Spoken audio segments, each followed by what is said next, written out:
Okay, so this is the explanation for a color change. This is the snap change, but also the cascade control. So first, how do I know which one is the one they choose? For example, that. Then how to control that card to the top of the pack, doing the cascade control, and then doing the snap change, which I'm just clipping the joker in this case. It's important that you tell the spectator then to shuffle the cards, and then for themselves to put the joker, the only joker we have left in the pack, and so they can put it right on top for themselves. Then this is how I know which card they choose. The first thing is, let's say they want to stop right there. Then what I'm doing, I push that upper half. I'm gonna exaggerate so you can see. I let it go. So as you notice, I push it down below. So I'm gonna lift up this upper half, so I can do the pinky break from here. But this is actually too much. The real way I do it, let's say right there, I just push a little bit down, and then I end up showing the front. But if it's just half millimeter or 1 millimeter, I push down, and I highly recommend you not to touch both halves. When the thumb is gonna touch right there, you just try to touch just the upper half, because if you touch the bottom half, it's gonna confuse a little bit. So just touch the upper half and lift it up, and with a right angle you just cover it, so you can keep the pinky finger right over here. And the next thing will be controlling the selection to all the way on top. So I just open it up, curl the tips inside don't separate, don't kick it out, just open it up, try to keep this side together, don't even move it to the side. Just open it up and curl the tips inside and push it out. Doesn't have to be that much, just so you can see. Before that, you need to practice the waterfall control, which is just squeezing it up from top to bottom, so allowing each and every card a little bit of an air, and then let it go. It doesn't have to be really flourish. You don't have to go all the way up, and so you just do it a little bit. So let's say right there, then lift it up with the thumb, just touching just around the upper half, then take it out like so. And from the side view, you can keep this hand so they don't see the selection. You can keep it down here, so you show it in diagonal a little bit, and then you do show it in the front. You can just show it like that, so they don't see from in here. This is not a good angle at all. Then you just squeeze it. When the cascade, you need to let it go from bottom up. This is what it really happens. When this is vertically, and then when I show it, I start grabbing the one in the front, so it covers the selection because it's outjacked from the pack. And let me show you the side of it. I just cover, as soon as I tilt it towards the audience, it's covering the one and the selection, and lift it up all the way up until the selection get off the pack. Then you can start letting it go like so. But be careful, because the selection usually is gonna start opening it up. So that's why sometimes I keep my hand close to the selection, so doesn't really show up a lot to the audience. Now for a cascade control, there are different ways you can do it. One is, one thing about the selection, I'm just using the index and middle finger right in the middle, okay? Don't put them all the way at the bottom, because when you show it, let's say they want to stop right there, and you want to lower the card is right under the selection. It's going to move also down below. It's going to follow because this is not a good grip. So always keep the index and middle finger around the middle, or just right down below a little bit. So when you show it, push it down and let it go.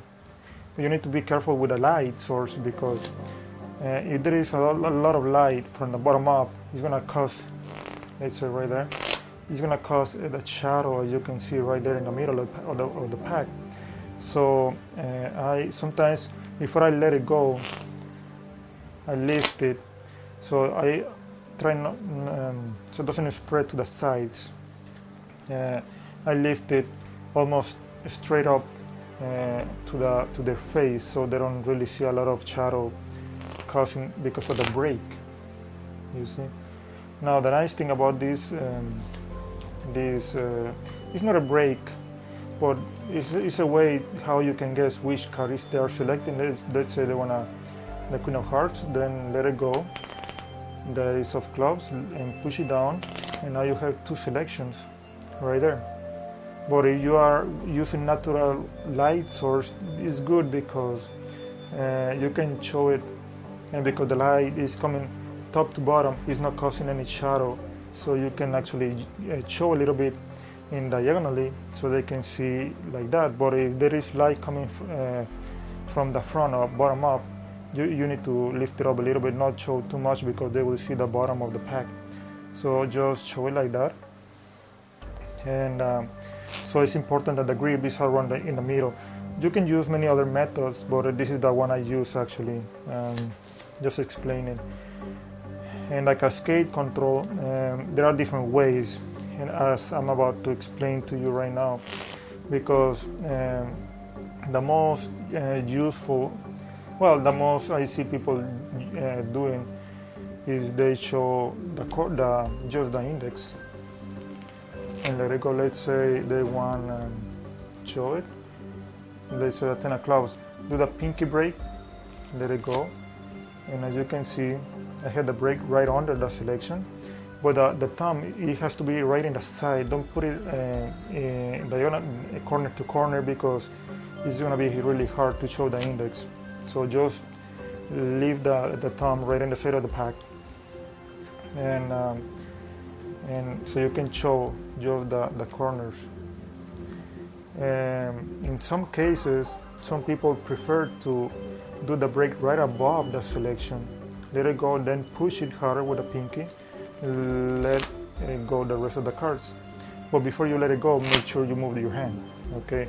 So because a lot of people don't, I don't know what's going on, but a lot of people, they think nobody sees the break.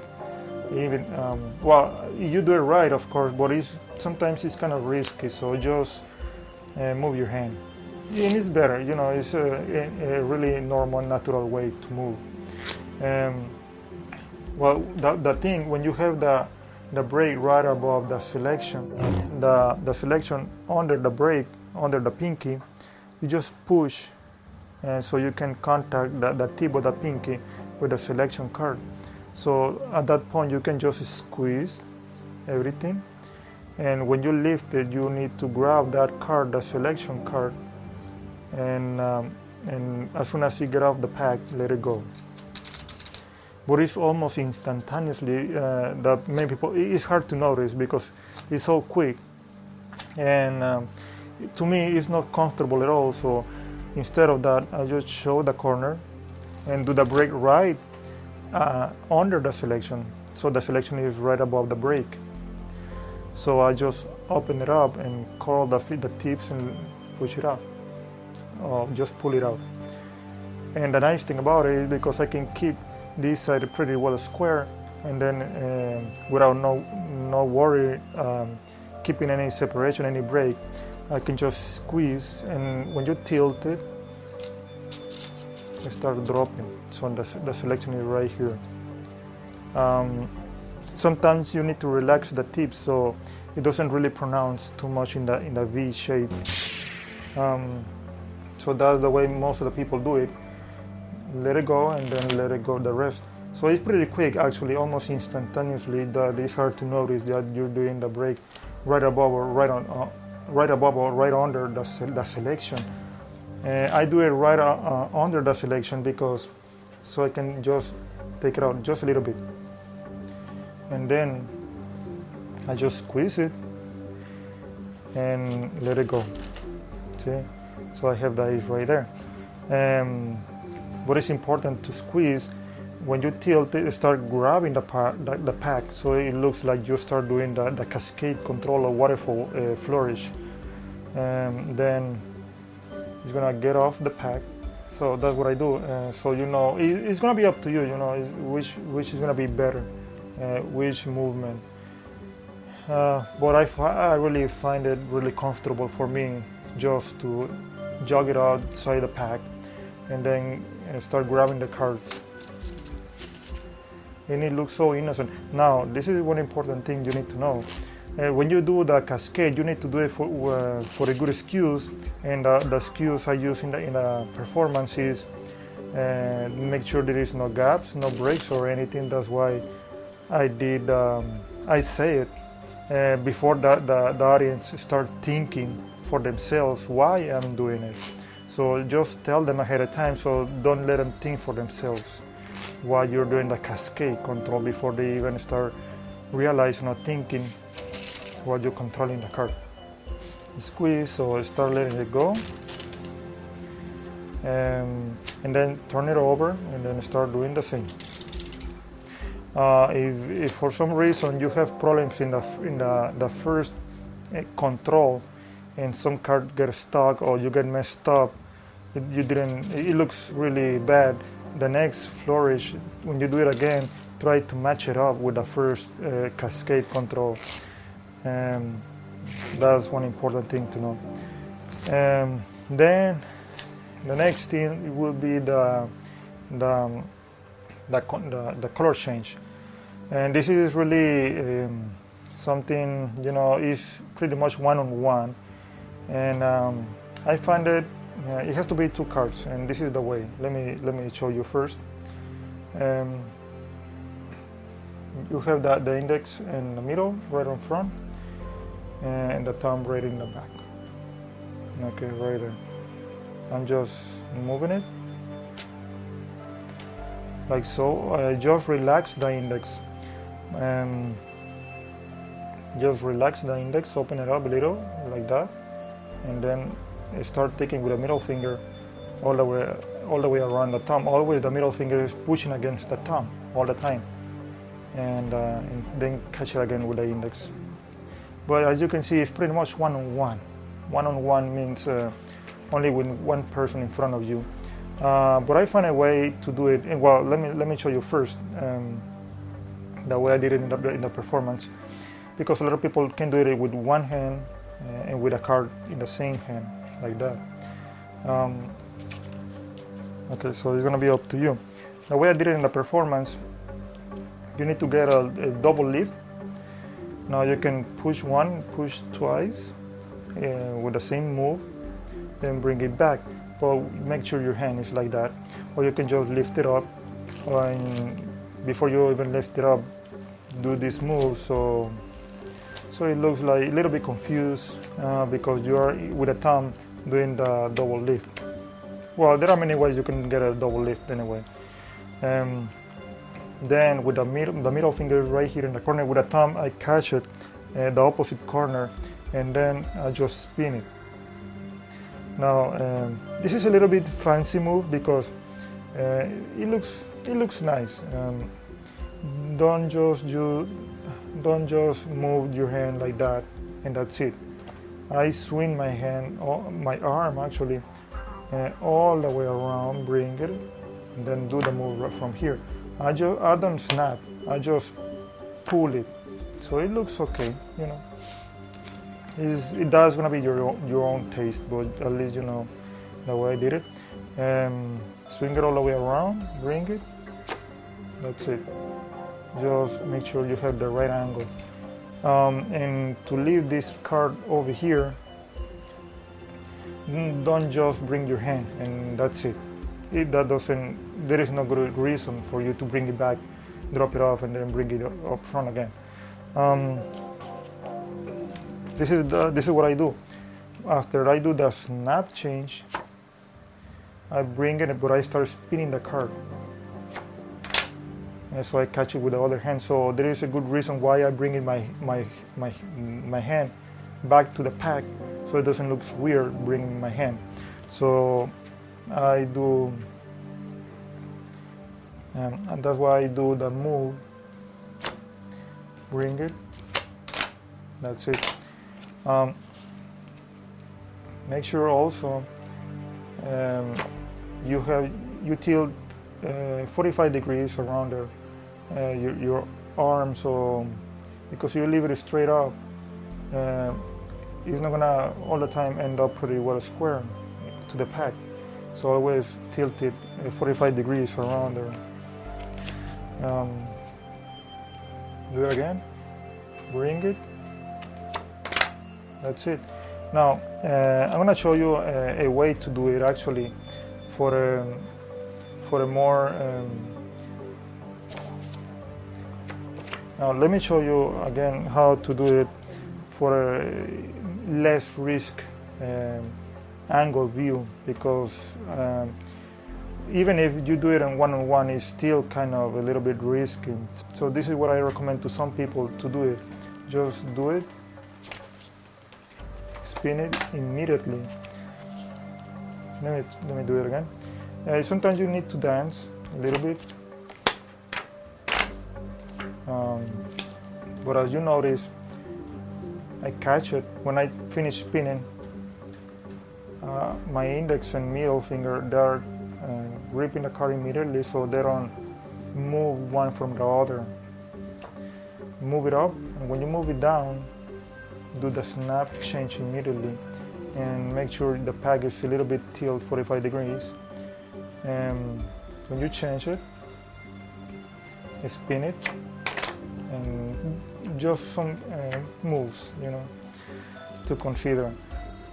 So it's gonna be up to you. You like it, but you can also tap it 1, 2, and 3. So it's gonna be up to you which one you like the most. But this is what I do actually when I have, so I don't have to hide the selection. Oh well, not the selection. I mean for the one I change it. Move it up, move it down. That's it. Just fancy moves. That's all. And the next is just to practice that move. The second move, or you can just tap it up 1, 2, and 3. You know, so you can use these moves. So for more wide angles, so it doesn't have to be right down to their faces. And hopefully you enjoy it. Just practice a lot and make sure you do it in front of the mirror over and over until you convince yourself from your own performance.